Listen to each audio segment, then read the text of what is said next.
lagi di channel aku. Jadi hari ini adalah hari keempat lebaran loh. Udah pada bosen belum makan daging di rumah?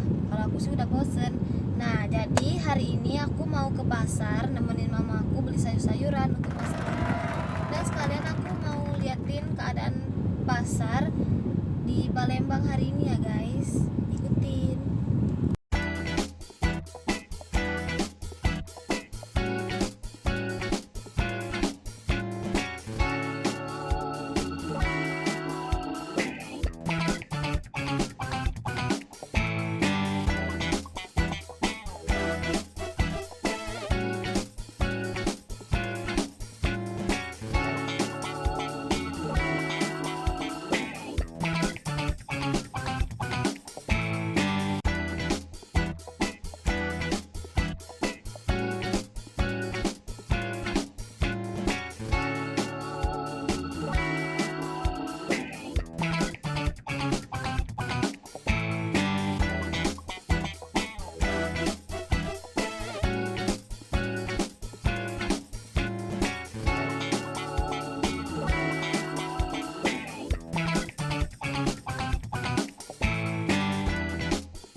ini, kalian jangan lupa klik tombol subscribe dan notifikasinya biar kalian tahu aku upload video baru. Dan jangan lupa like, comment, and share ke teman-teman kalian. Dan ini adalah vlog aku yang kedua guys. Dadah, sampai sini aja video aku hari ini. Sampai ketemu lagi, see you next time.